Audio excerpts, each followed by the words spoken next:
datang di Spinalogic. Hari ini saya mau memperlihatkan sedikit mengenai apa itu adjustment. Seperti apa sih biasanya kita memberikan adjustment pada seorang klien? Apakah adjustment itu penting? Apakah adjustment itu ada punya manfaat? Oke, pertama-tama tentunya adjustment itu sendiri tujuan kita mereposisi sendi-sendi yang tidak pada posisinya, dengan harapan dengan pemberian sedikit force itu bisa mengembalikan pada posisi yang semestinya.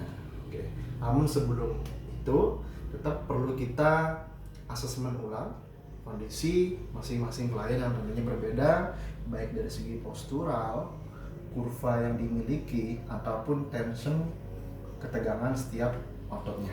Oke. Pertama, dari posisi duduk ataupun berdiri bisa kita amati bersama side view maupun dari front view. Ketika dari side view kita punya beberapa lengkukan, ya kan, atau kita sebut kurva pada posisi leher.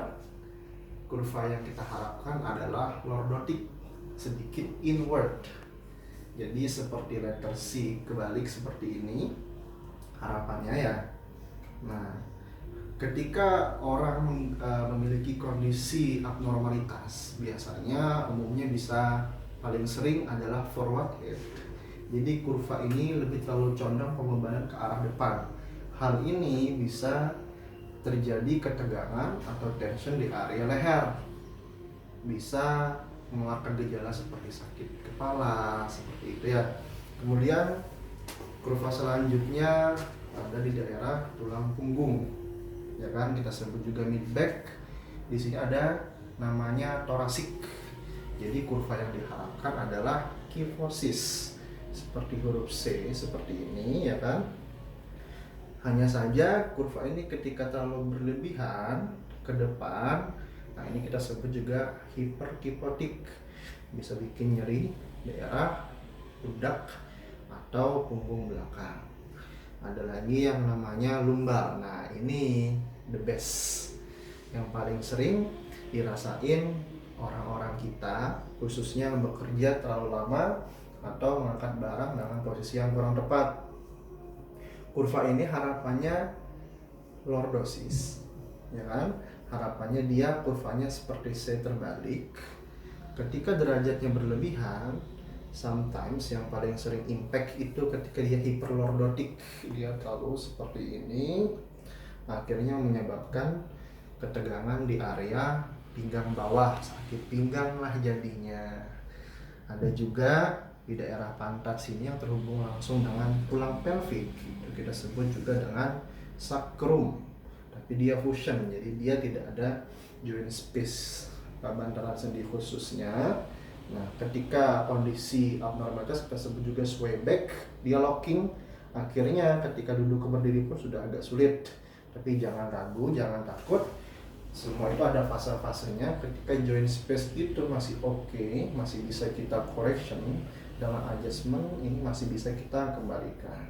Oke, sekarang kita persilakan untuk tengkurap. Ini kayak dokter Michael nih. Oke, dari daerah bawah kita cari daerah sipsnya, ya kan, daerah pelviknya. Kemudian ke arah lagi mencari tulang yang paling menonjol, kita sebut spinosusnya. Dari lumbar terus kita raba di sini. Ketika ada tonjolan atau pergeseran sedikit pun sini kerasa, ya. Tapi kalau sudah biasa, kadang-kadang slip sedikit. Nah, ini jadi masalah kalau dalam pemaparan waktu yang lama. Terus kita palpasi, kita touch, kita feel tensionnya. Nah, ini daerah thoracic sudah mulai masuk sini. Nah, ini ada paling menonjol ini jangan anggap sebagai abnormalitas, karena pada cervical segment sendiri yang ketujuh itu sedikit lebih menonjol dibandingkan yang lain atau ending curve-nya. Oke, ini sedikit tension memang di daerah mid back-nya, lumayan lebih mendominan dibandingkan yang lain. Maksudnya ya, kemungkinan bapak ini lebih sering duduk sedikit membungkuk seperti ini. Ya, benar pak ya? Mohon maaf, bapaknya lagi sakit gigi. Oke, sekarang kita coba adjust ya.